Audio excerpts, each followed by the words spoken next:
안녕하세요. 저는 병원을 따뜻하게 하는 병원 노동자 모임 병따개의 운영위원 장수국 노무사입니다. 저번 시간까지 임금에 대해서 알아봤는데요.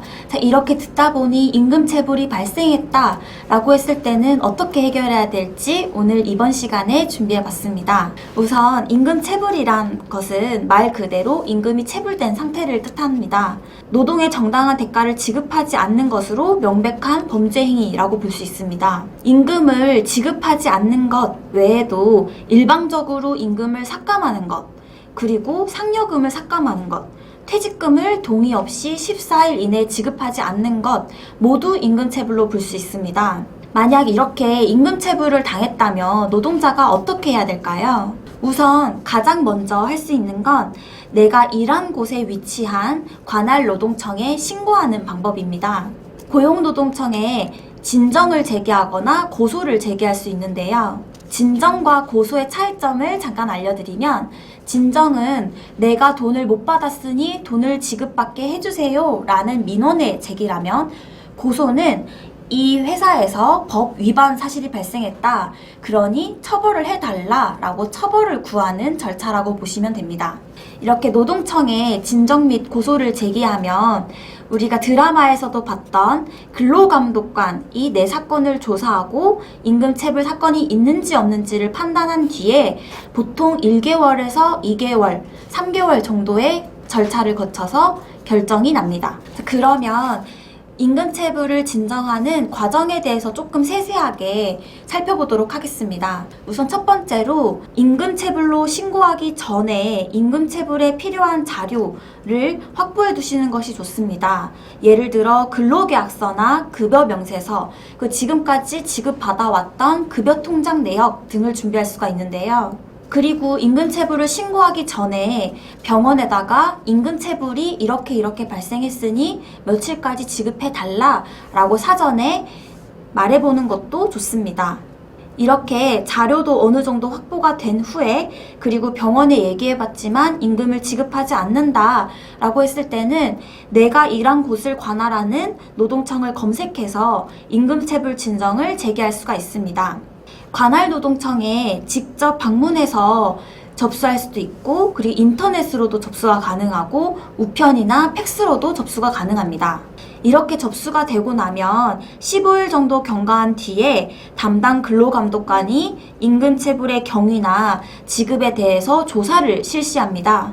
보통 병원과 노동자 이렇게 3자 대면하는 경우가 많고, 만약에 내가 3자 대면하는 것이 너무 불편하다라고 했을 때는 근로감독관에게 이렇게 너무 불편하다라는 점을 미리 알려주고 3자 대면을 최대한 피해달라라고 요청할 수가 있습니다.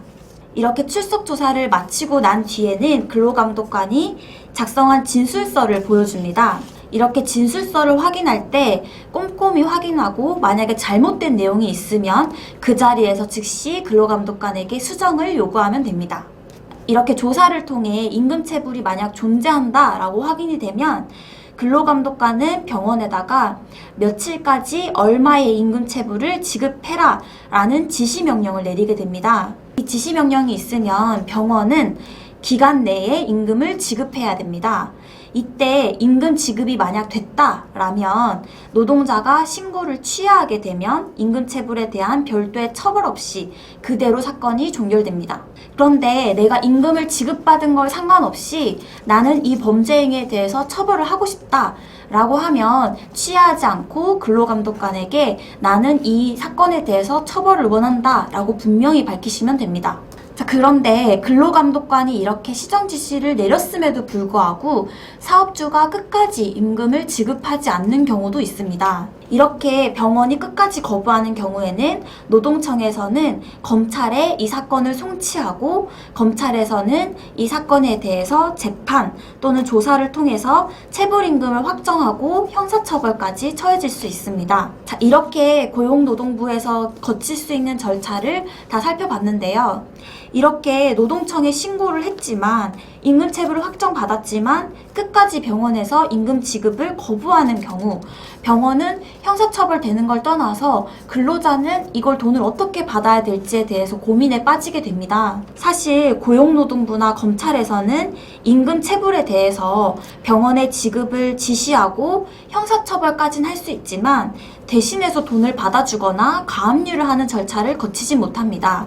따라서 우리가 끝까지 받지 못했을 때는 민사소송을 제기해서 강제 집행을 들어가는 방법밖에는 남지 않는데요. 그런데 노동청 단계에서 이미 임금체불이 있다라는 사실을 확인받았다면 체불금품 확인서를 발급받아서 아주 간편하게 민사소송을 제기할 수 있습니다.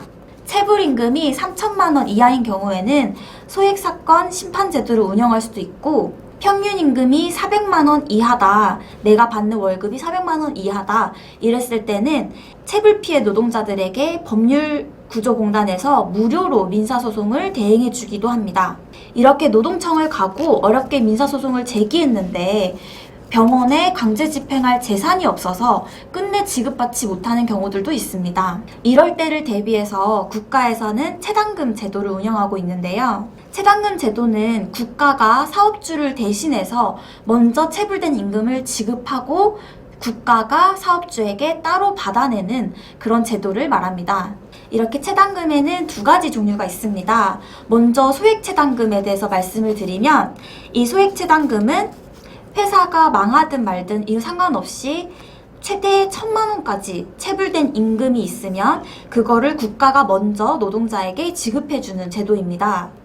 2019년 7월 이전에는 사실 400만 원까지만 소액체당금이 보장되었었는데요. 7월 이후에는 확정 판결을 받은 노동자들에게 1,000만 원까지의 소액체당금을 지급하는 것으로 금액이 매우 확대됐습니다. 그런데 이 소액체당금을 신청할 때 주의할 거는 퇴직일로부터 2년이 넘어서 확정 판결을 받는 경우에는 신청할 수가 없다는 점입니다. 따라서 임금채권의 소멸시효가 3년이라고 해도 임금체불이 발생했다라고 하면 퇴직 후 최대한 빨리 신고를 해서 소액체당금 제도나 이런 것들을 활용하는 것이 중요합니다. 또 체당금의 두 번째 종류인 일반 체당금 같은 경우에는 병원이 폐업하거나 도산한 경우에 활용할 수 있는 제도입니다. 우선 병원이 법원으로부터 재판상의 도산 결정을 받았다던가 아니면 고용노동부로부터 사실상의 도산되었다라는 이런 사실을 확인받게 되면 노동자의 나이에 따라서 체당금을 지원받을 수가 있습니다. 물론 이런 체당금으로 모든 임금의 전액이 지급되는 것도 아니고 모든 노동자들에게 지급되는 것도 아닙니다. 그러나 당장의 소득이 중단돼서 생활고를 겪고 있는 노동자들에게는 굉장히 유용하게 활용될 수 있는 제도입니다. 그래서 이 영상을 보시는 분들은 적어도 체당금 제도를 몰라서 아니면 신청기간을 넘어서 사용하지 못하는 안타까운 일이 발생되지 않길 바라는 마음에서 소개해드렸습니다. 그래서 오늘은 임금 체불을 당한 경우에 노동청과 민사소송을 통해 해결 방법에 대해서 알아봤고, 사업주가 계속 지급하지 않는 경우에 활용할 수 있는 체당금 제도 두 가지에 대해서 알아보았습니다. 기본적으로 임금 채권은 발생일로부터 3년 이내에 청구하시면 됩니다. 그런데 체당금 제도를 활용하려면 퇴직 후 바로 임금체불 진정을 제기하시는 것이 가장 좋습니다. 퇴직 후 시간이 너무 많이 지나버리면 체당금 신청 기간을 도과하는 경우들이 많고, 그리고 노동청 단계와 민사소송 단계에서 생각지도 못하게 시간이 길어져 버리는 경우들도 발생하기 때문입니다. 자, 지금까지 임금체불에 대해서 알아보는 시간을 가졌고요. 다음 시간에는 사직과 권고사직 그리고 부당해고에 대해서 다뤄보는 시간을 준비했습니다. 다음 시간에도 많은 시청 부탁드립니다.